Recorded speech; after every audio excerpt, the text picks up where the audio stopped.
Last year जब आप medical की तैयारी कर रही थी तो कौन से ऐसे सब्जेक्ट्स थे आपके जिसकी वजह से आपके 558 नंबर रह गए? सबसे पहले तो मैंने यही सोचा था कि एक भी टेस्ट छोड़ना नहीं है, क्योंकि सर अगर हमने एक भी टेस्ट छोड़ दिया और उसमें कोई वैसा टॉपिक था जो हमारा वीक था तो सर फिर वो छूट ही जाता है, फिर हम उसे एनालाइज नहीं कर पाते। आप करियर पॉइंट पर नीट टारगेट में हिंदी मीडियम के स्टूडेंट थे, तो हिंदी मीडियम स्टूडेंट का एक टेम्परामेंट होता है, एक मिथ होता है, एक परसेप्शन होता है कि हिंदी मीडियम में या तो सिलेक्शन नहीं होता है बच्चों का और होता है तो नंबर कम आते हैं। तो ये टेम्परामेंट, ये मिथ आपने तोड़ दिया है। तो क्या ऐसा आप भी सोचती थी? तो हर एक मेडिकल स्टूडेंट जो कि अभी तैयारी कर रहे हैं उनके लिए शर्ली का एक बहुत अच्छा सुझाव है कि बहुत सारे मेडिकल स्टूडेंट्स को ऐसा लगता है, एस्पिरेंट्स को ऐसा लगता है कि फिजिक्स जो है वो सबसे खतरनाक सब्जेक्ट है।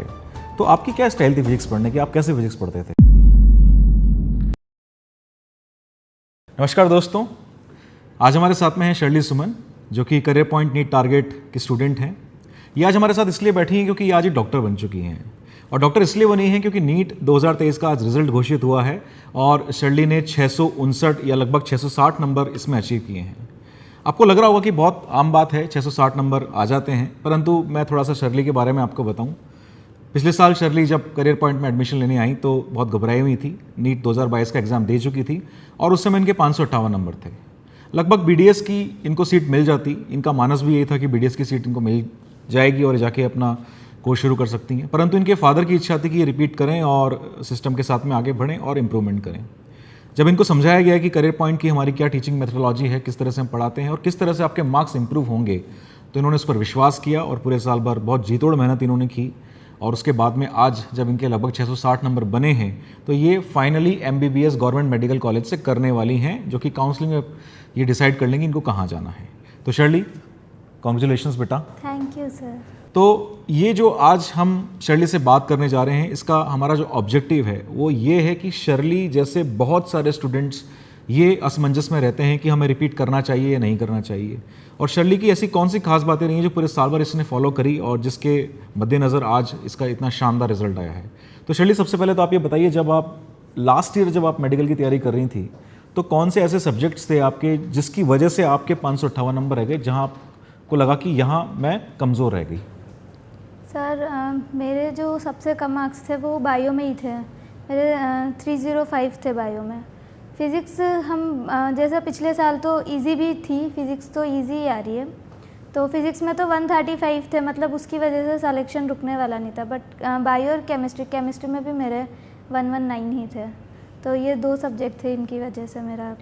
तो शर्ली ने यहाँ कहा कि 2022 का थोड़ा सा हमने एनालिसिस किया और हमने ये देखा कि शर्ली जो कि बायोलॉजी में कम नंबर लेके आई। अमूमन होता ये है कि मेडिकल के स्टूडेंट्स बायोलॉजी में ज़्यादा नंबर लेके आते हैं, फिजिक्स में नंबर उनके थोड़े से कम आते हैं। तो ये पॉइंट हमने नोट किया और हमने देखा कि इसका सिलेक्शन जो है वो श्योर होगा। फिजिक्स में तो इसने बहुत शानदार स्कोर किया है और पूरी तरह से जब बायोलॉजी के ऊपर इसके साथ मेहनत की गई तो बायो तो स्ट्रॉन्ग हुई, और फिजिक्स में भी इस बार शर्ली के लगभग 150 से ऊपर नंबर आए हैं, केमिस्ट्री में भी 150 से ऊपर नंबर आए हैं और बायोलॉजी में 350 से ऊपर नंबर ये लेकर आई है। तो शर्ली, जब आपने करियर पॉइंट में लास्ट ईयर टारगेट में एडमिशन लिया और जब पढ़ना शुरू किया तो आपको सबसे अच्छी चीज़ें क्या लगी कि यहाँ पर ये नया हो रहा है करियर पॉइंट पे, जैसा मैंने पहले नहीं पढ़ा था? सर एक तो जैसा मैंने बताया कि मेरे बायो में और केमिस्ट्री में मुझे अब मेन फोकस करना था, तो यहाँ पर जो टीचर्स थे ना वो मतलब मुझे एक तो रियाज सर का समझाने का तरीका बहुत ज़्यादा अच्छा लगा, और वो मतलब जिस स्टाइल से समझाते थे वो कि मतलब जब तक उनकी तरफ देखो नहीं, वो एक एक बच्चे का पूरा अपनी तरफ ही अटेंशन चाहते थे, तब जाकर वो आगे टॉपिक को आगे वापस बढ़ाते थे। तो इस तरह से जब मतलब पूरी मैंने एकदम सर जैसा बोलते गए ना, बिल्कुल वैसा फॉलो करती गई। देखिए, 2 पॉइंट शर्ली ने मैं यहाँ पे बताए। पहला तो ये कि जो हमारे टीचर्स हैं, जैसे रियाज सर का नाम लिया या और भी जो टीचर्स हैं, हम ये प्रयास करते हैं हमेशा कि जो टीचर्स हैं वो बच्चों के साथ में आई कांटेक्ट बना के रखें, और ये उनसे एक्सपेक्ट भी करते हैं। तो जब तक टीचर्स को नहीं लगता कि बच्चों को उनका पढ़ाया हुआ समझ में आ रहा है नहीं आ रहा है, चाहे बच्चा क्लास में हाथ खड़ा करे या नहीं करे, टीचर्स उसको पूरा कंट्रोल करके रखते हैं और उसी मैकेनिज्म से आगे बढ़ते हैं।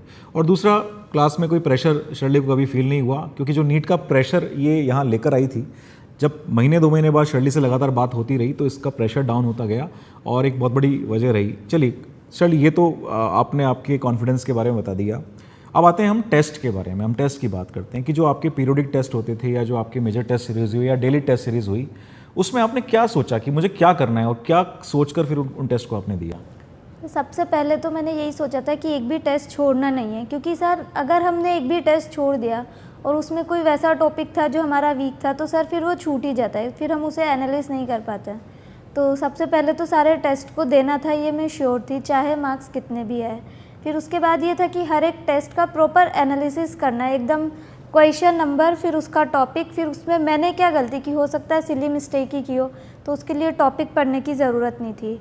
तो इस तरह से हर एक टेस्ट का एकदम एनालिसिस बनाते हुए और उसका एकदम पॉइंट टू पॉइंट लिखते हुए, फिर उसमें जो जो गलतियाँ हुई उन्हें सुधारते रहिए। देखिए कितनी अच्छी बात शर्ली ने यहाँ पे बोली कि सिर्फ टेस्ट देना ही काफ़ी नहीं है। पहले तो ये सोचना ज़रूरी है कि आपको हर टेस्ट देना है, कोई टेस्ट आपको मिस नहीं करना है, चाहे कितने भी नंबर आ जाएं। तो हर एक मेडिकल स्टूडेंट जो कि अभी तैयारी कर रहे हैं उनके लिए शर्ली का एक बहुत अच्छा सुझाव है कि कोई भी टेस्ट मिस नहीं कीजिए, हर टेस्ट को दीजिए, नंबर की चिंता आप छोड़िए। फिर टेस्ट देने के बाद में आप ये देखिए कि कहाँ आपकी कमजोरी रही है और उसको आप एनालिसिस करते हुए आगे बढ़िए। हमारे करियर पॉइंट के डायरेक्टर श्री प्रमोद माहेश्वरी सर, जो कि एक मोटिवेशनल गुरु हैं, स्टूडेंट कोच हैं, तो उन्होंने बहुत लगातार इन बच्चों के साथ में टच बनाए रखा और उनको यही समझाया कि सबसे ज़्यादा महत्वपूर्ण है एनालिसिस। क्योंकि जब तक आप एनालिसिस नहीं करेंगे कि आप पिछले साल फेल कहाँ हुए या पिछले साल आपने गड़बड़ कहाँ करी, तो उसको आप इंप्रूव नहीं कर पाएंगे। तो जो टेस्ट हुए उसके साथ लगातार शर्ली ने एनालिसिस किया और उसकी वजह से शर्ली 100 नंबर नीट 2023 में बढ़ा पाई। चलिए शर्ली आगे बढ़ते हैं। जैसे कि बहुत सारे मेडिकल स्टूडेंट्स को ऐसा लगता है, एस्पिरेंट्स को ऐसा लगता है कि फिजिक्स जो है वो सबसे खतरनाक सब्जेक्ट है। तो आपकी क्या स्टाइल थी फिजिक्स पढ़ने की, आप कैसे फिजिक्स पढ़ते थे?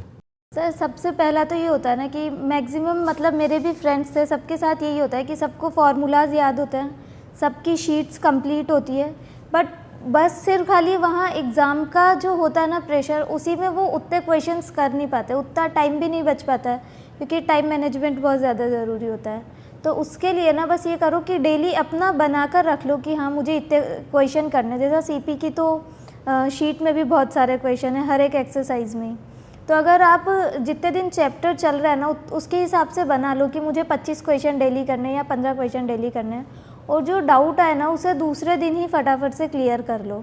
तो बस उससे ना फिज़िक्स का डर निकल जाता है सर। और अगर हो सके अगर आप टाइम लिमिट में कर रहे हो ना, तब तो बहुत ज़्यादा सही होगा, क्योंकि टाइम लिमिट से क्या होता है ना, आपका एग्ज़ाम में भी वो वाला होता है कि टाइम तो होना ही है, टाइम लिमिट तो उससे बहुत ज़्यादा बेनिफिशियल होगा सर। एक तो कि वो डेली क्वेश्चन करे जितना उन्होंने सोच रखा है।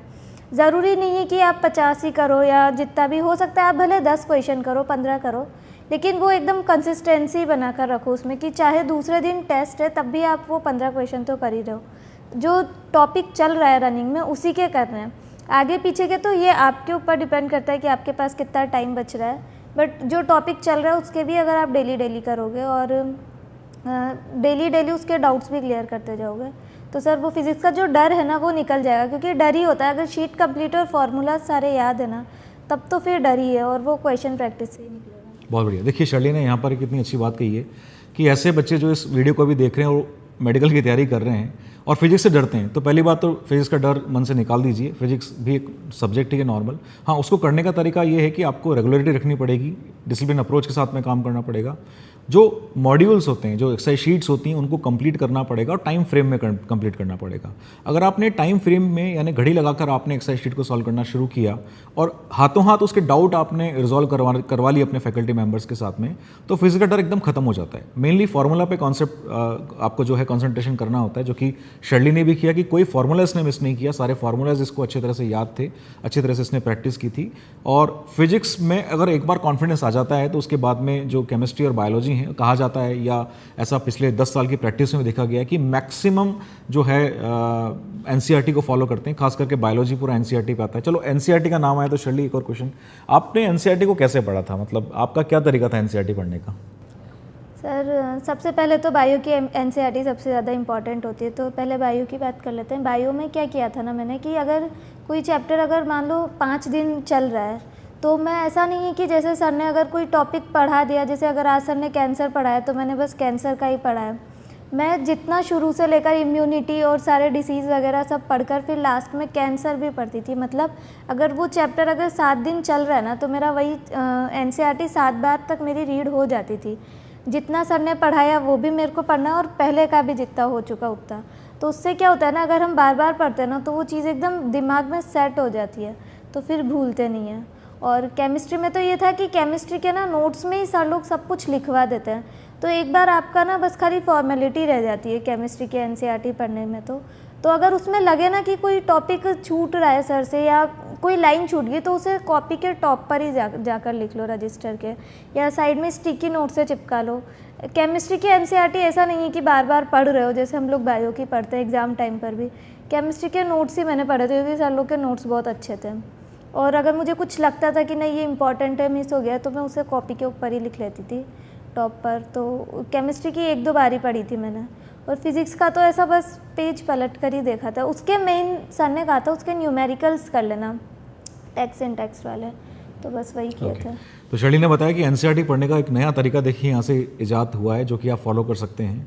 एनसीईआरटी में लेट्स से कि आपको कोई टॉपिक पढ़ना है, तो शर्ली किया करती थी कि उस टॉपिक के दौरान उस चैप्टर को बार बार पढ़ा करती थी, यानी हर रोज़ उस चैप्टर को पूरा पढ़ा करती थी। क्योंकि एनसीईआरटी का अगर हम देखेंगे तो वो चैप्टर एक समराइज फॉर्म में होता है, इतना बड़ा नहीं होता है कि उसको आप नहीं पढ़ सकते हैं। ठीक है, 1 दिन में नहीं होता, 2 दिन में हो सकता है, परंतु जितनी बार उसको टॉपिक पढ़ना होता था, उस टॉपिक के साथ में पूरा चैप्टर पढ़ती थी। तो एनसीईआरटी इनको कंठस्थ हो गई थी। इसी वजह से शर्ली के जो बायोलॉजी में मार्क्स हैं वो 350 से ऊपर हैं, और ये हमको प्रैक्टिस फॉलो करनी चाहिए। शर्ली, एक बहुत इंपॉर्टेंट क्वेश्चन मैं आपसे पूछना चाह रहा हूँ। आप करियर पॉइंट पर नीट टारगेट में हिंदी मीडियम के स्टूडेंट थी, तो हिंदी मीडियम स्टूडेंट का एक टेम्परामेंट होता है, उनको एक मिथ होता है, एक परसेप्शन होता है कि हिंदी मीडियम में या तो सिलेक्शन नहीं होता है बच्चों का, और होता है तो नंबर कम आते हैं। तो ये टेम्परामेंट, ये मिथ आपने तोड़ दिया है। तो क्या ऐसा आप भी सोचती थी? नहीं सर, ऐसा कुछ नहीं होता है। मतलब सोच तो कुछ नहीं है। मतलब अगर जितनी मेहनत करोगे उतने तो मार्क्स आ ही जाएंगे ना।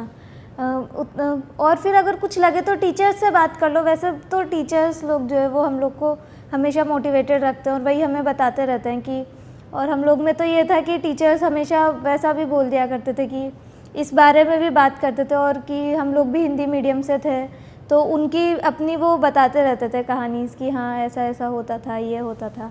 तो उससे भी थोड़ा लगता था कि अरे सर ने भी हिंदी मीडियम से किया है तो कर सकते हैं। तो देखिए, मीडियम कोई बैरियर नहीं होता है। मीडियम जब चूँकि एग्ज़ाम हिंदी में होना है, क्लासेस जो हैं आपकी करियर पॉइंट पर हिंदी मीडियम में, तो हिंदी मीडियम में ही लग रही हैं, और आपका जो दिमाग है उसको एक्सेप्ट कर रहा है, तो हिंदी मीडियम में एग्जाम आपका हो रहा है, तो उससे कोई फ़र्क नहीं पड़ता है। जैसे शर्ली ने बताया कि इट्स ऑल अबाउट कि आपको कितना समझ में आ रहा है, आप कितनी प्रैक्टिस कर रहे हैं, कितना पढ़ रहे हैं, ये होता है। चलिए शर्ली, एक लास्ट क्वेश्चन आपसे हम पूछ रहे हैं, बाकी सारी चीज़ें आपने बता दी। रिजल्ट सेलिब्रेशन का माहौल चल रहा है, इसलिए आपका ज़्यादा टाइम हम ले नहीं सकते। एग्ज़ाम वाले दिन क्या सोचा था? जिस दिन आज जैसे आपका एग्ज़ाम है, तो क्या सोचा था कि भाई इतने सारे टेस्ट दे दिए हैं, लगभग 100-150 से ऊपर आपके पेपर हो गए, 70-80 DTS के पेपर हो गए, 15 मेजर सिलेबस पेपर हो गए, हर 15 दिन में पीरियोडिक पेपर हो गए, तो क्या लग रहा था कि मतलब सब कुछ ठीक है, या क्या आपने उस दिन पर्टिकुलरली एग्ज़ाम वाले दिन आपने सोचा? सर एक डर तो लगा ही रहता है, 100% कॉन्फिडेंस तो नहीं आता है। बट सर मैं ना टीचर्स के बहुत ज़्यादा कांटेक्ट में थी, तो सारे टीचर्स ने मुझे एकदम मोटिवेटेड कर रखा था एकदम। स्पेशली मैं केडी सर का नाम लेना चाहूँगी। उन्होंने मुझसे एग्ज़ाम के 2-3 दिन पहले से ही बात करना चालू कर दिया था, और हमेशा बस वो मोटिवेट करते रहते थे, और कुछ नेगेटिव सोचने का बिल्कुल, वो जैसे ही बात करते थे ना, कुछ नेगेटिव थॉट्स आते ही नहीं थे दिमाग में। तो बस कुछ गलत तो कुछ सोचा ही नहीं। देखो सोचने से कुछ होने वाला है नहीं, एकदम पॉजिटिव वाली थॉट्स लेकर चलो तो फिर पॉजिटिव चीज़ें ही होंगी।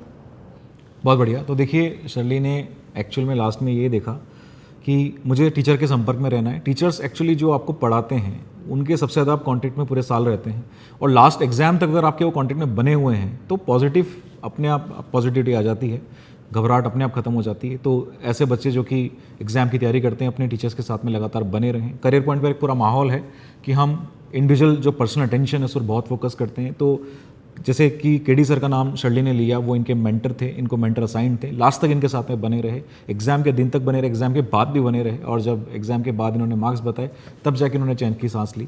तो अब हमारे साथ जो शर्ली हैं वो डॉक्टर शर्ली बन चुकी हैं, और हम पूरी उम्मीद रखते हैं कि ये हमें याद रखेंगी कि भविष्य में जब कभी हम इनके साथ में इलाज करवाने जाएंगे तो हमें पहचान लेंगी। क्यों शर्ली, पहचान लेंगी? बिल्कुल सर। हाँ, तो थैंक यू सो मच। और मैं आप सभी से ये कहना चाहूँगा कि ये फ़र्क नहीं पड़ता है कि आपके कितने मार्क्स आए। करियर पॉइंट का जो आज का रिजल्ट आया है उसको थोड़ा सा मैं आपको बता दूं कि हमारे पास में बहुत सारे ऐसे बच्चे थे जिनके पिछले साल 200 नंबर, 80 नंबर, 185 नंबर थे। ये सारे बच्चे लगभग ये मान के चले कि 600 से ऊपर स्कोर इन्होंने किया है, और लगभग निश्चित ही ये गवर्नमेंट मेडिकल कॉलेज में MBBS के लिए तैयार हैं।